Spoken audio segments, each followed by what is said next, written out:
as you can see, I've just been out in the vineyard.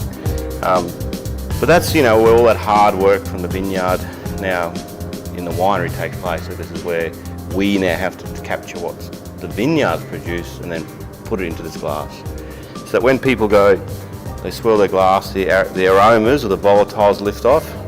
It's the first time that that wine has been kept below 20 degrees all its life.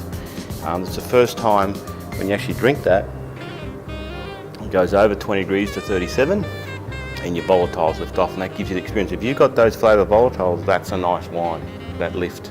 If you don't have that, then what is it? Okay, so that's what we're going to try and achieve here in the winery after we bring that beautiful fruit in. So as we were talking about the Chardonnay in the Chardonnay vineyard before, this is our 2017 Chardonnay, a wild fermented.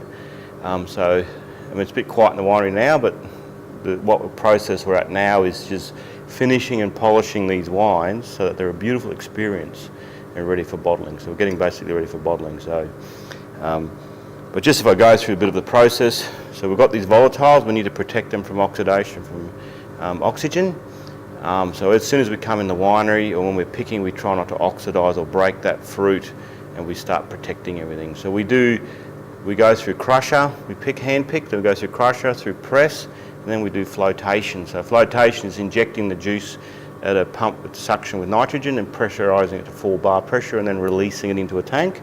And the cap, all the pulp in that juice floats, but also sparges the juice and it gets all the oxygen out, and also pulls out a lot of the phenolics. Then that clear juice is inoculated. With the wild ferment, we just go down the paddock, we tip all the stalks and stuff in the paddock the night before, and the next day we go and get those stalks, and then whatever starts to grow that night in those stalks, as in ferment, we put in buckets and inoculate with nutrients, and then we let that grow. And then that is, if it's a good ferment and it's fresh, we then inoculate the tank with that, and that's how we do our wild ferments.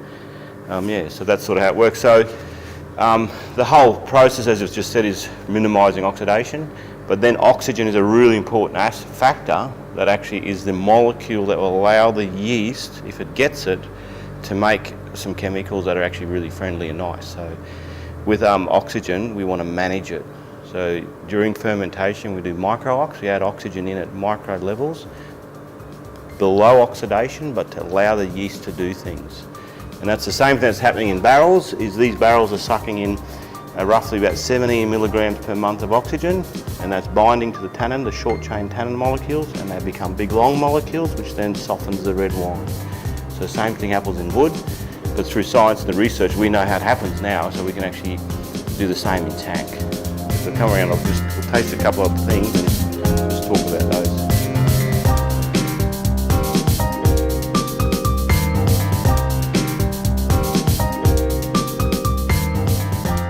What we do here is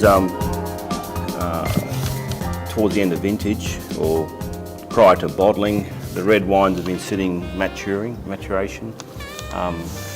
micro-ox, getting some oxygen in there, softening those tannins up. So we've got them in a state where the fruit from the vineyards come in, it's been processed, the fermentation's added its things, we've added certain woods, we'll put it on certain wood. It is now what it is. And now we look at these wines and we say, okay, where are they? So what's the colour like? What's the aroma like? The bouquet? Where are the tannins? What does mouth feel? Are there any facets that are missing to make this an experience that's an absolutely beautiful wine to drink, and you just want to go back and drink more? So we call it just having a look at the wines, or finishing and polishing them. So what we're actually going to do is we've tasted and analysed each wine, that sample that we have, and we've done some notes on what's there. Just what's in that glass, what I pick up, what I can smell, what it looks like, what it tastes like, and then what are the missing bits and what it may need to do to create that full experience. Okay, so it may get some pH adjustments, it may get some a touch more tannin added in, it may get a batch of wine somewhere else, a touch of that blended in, just to finish and polish that wine, so that when you drink that wine, you get an experience from the front to middle and the back, and then it lingers. And that's what we're trying to achieve out of that. But that also remains true, so the 2017 Shiraz, that it is true to character, of variety and style as well. We don't want to change that, okay? But we also want to make sure that it's not just that one dimension, that it also has all the facets filled up. Okay, and that's basically what we do. It takes a bit of time. You can't keep drinking, you've got to spit, otherwise it doesn't work. And yeah, once I've got my notes, I can then work and where and what needs to go.